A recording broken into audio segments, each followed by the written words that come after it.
Hi guys, welcome to SCMA. So हमने पिछली video में एफसीपीए एक्ट समझा था कि एफसीपीए एक्ट क्या होता है। इस वीडियो में हम अगेन एक और एक्ट समझेंगे जो कि एफसीपीए एक्ट से छोटा एक्ट है बट इक्वली इंपॉर्टेंट है, और वो एक्ट है यूके ब्राइबरी एक्ट 2010। एफसीपीए एक्ट क्या था, कौन से ईयर का था, याद करिए वीडियो पॉज करके। 1977, इनैक्टेड इन 1977, और यूके ब्राइबरी एक्ट है 2010। अब यूके ब्राइबरी एक्ट क्या कहता है और वो एफसीपीए एक्ट से कैसे डिफरेंट है, चलिए देखते हैं। और ये मैं आपको बताऊंगा मेरे नोट से, जो कि मैंने यूएससी में क्लियर करने के लिए बनाए थे, अपने एसेस के लिए और एमसीक्यूज के लिए। ये एक ब्रीफ वर्जन है, आप इन डिटेल जब पढ़ना चाहे तो आप आपकी बुक में पढ़ सकते हैं जो भी आप रेफर कर रहे हैं। सबसे पहले तो यूके ब्राइबरी एक्ट 2010, इट, ध्यान दीजिएगा वर्ड्स पे, prohibits bribery to both government officials and private companies by UK residents, businesses and foreign companies that operates in UK। इसका क्या मतलब हुआ, काफी भारी लाइन है। हमने एफसीपीए में पढ़ा था कि एफसीपीए एक्ट उन सारी चीज़ों को वॉयलेट करता है या ब्राइब्स को वॉयलेट करता है जो कि फॉरेन ऑफिशियल्स को दी जाए, फॉरेन पॉलिटिकल पार्टीज को दी जाए, राइट, एंड पॉलिटिशियंस को दी जाए, ठीक है, गवर्नमेंट पॉलिटिशियंस को दी जाए। बट यूके ब्राइबरी एक्ट बोलता है कि अगर कोई भी किसी भी तरह की ब्राइब, किसी भी तरह की रिश्वत किसी गवर्नमेंट ऑफिशियल को तो दी, बट अगर प्राइवेट बिजनेस को भी दी जाए, ठीक है, अगर किसी प्राइवेट बिजनेस को, किसी और कंट्री में रन कर रहे हुए प्राइवेट बिजनेस को अगर कोई रिश्वत दी जाए, वो भी यूके ब्राइबरी एक्ट के अंडर गलत है। अब ये रिश्वत देने वाले कौन होंगे जो इस एक्ट के अंडर आएंगे?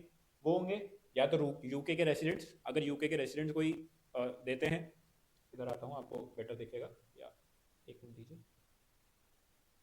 ठीक है, वो यूके के रेसिडेंट्स हो सकते हैं, वो यूके में काम कर रही हुई बिजनेसेस हो सकते हैं या कंपनीज हो सकती हैं, और वो फॉरेन कंपनीज हो सकती हैं जो कि यूके में जिन्होंने अपने हेडक्वार्टर्स डाले हैं।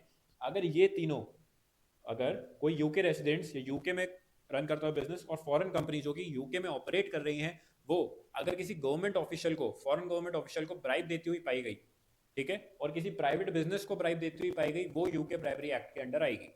एग्जाम्पल लेते हैं, जैसे कि अगर कोई यूके की कंपनी किसी इंडियन कंपनी को, ठीक है, कोई इंडियन कस्टम ऑफिसर बोल लीजिए, इंडियन इंडियन कस्टम ऑफिसर को ब्राइब देती है कि वो उनके गुड्स जल्दी रिलीज कर दे, ये यूके ब्राइबरी एक्ट के अंडर गलत है। उन्होंने उनको उसको रिश्वत दी, किसी थर्ड पार्टी से दिलवाई या खुद ने दी, वो गलत है।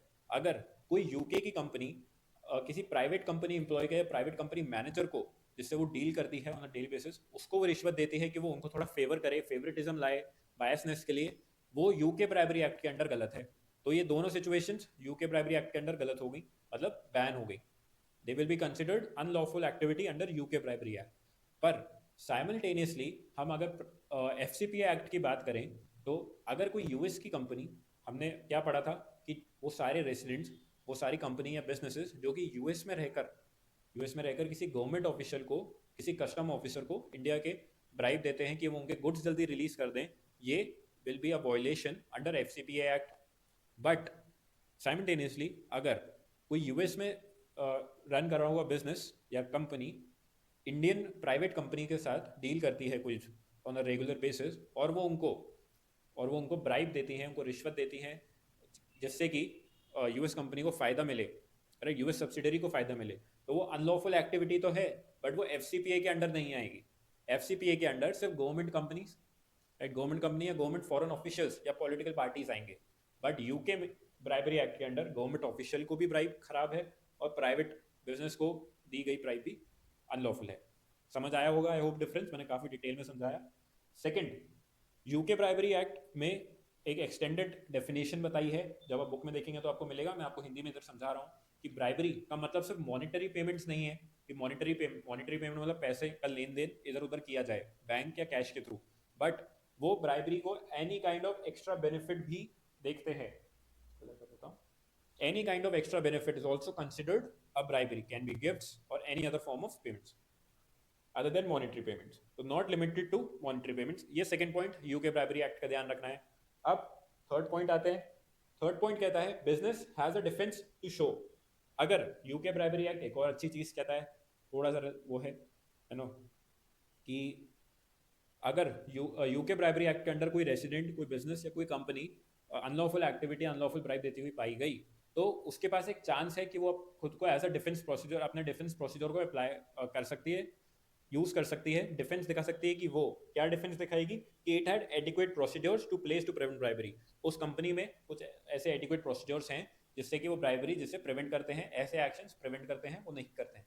तो यूएस कंपनीज के पास या जिन पे लागू होता है, फॉरेन कंपनीज जो यूके में ऑपरेट कर रही हैं, उन सारी कंपनीज के पास अगर वो पाई गई तो उनके पास एक ऑप्शन है, एक डिफेंस, अपने आप को एज अ डिफेंसिव शो करने का, डिफेंड करने का, कि उनके पास प्रॉपर इंटरनल कंट्रोल प्रोसीजर्स हैं या कंट्रोल मेजर्स हैं, ब्राइबरी कंट्रोल प्रिवेंटिव मेजर्स हैं।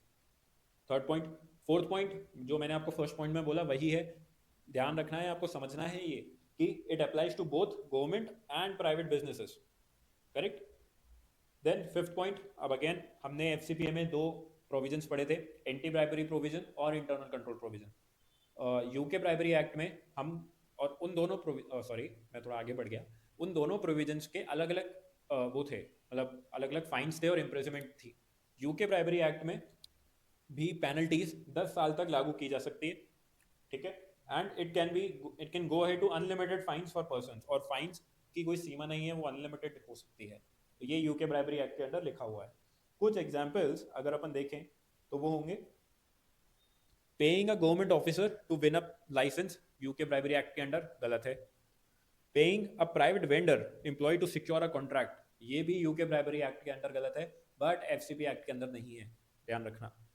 Paying a private vendor employ to secure a contract, ये एफसीपी के अंदर नहीं, बट यूके ब्राइबरी एक्ट के अंदर है, ठीक है। आई होप ये वीडियो क्लियर हुई होगी, आपको आइडिया मिला होगा यूके ब्राइबरी एक्ट क्या होता है। प्लीज लेट मी नो कि मैं और किन टॉपिक्स पे वीडियोस बना सकता हूँ जिससे आपको वो टॉपिक अच्छे से समझा सकूँ एंड आप अपना यूएससीएम एग्जाम क्लियर कर सके। सो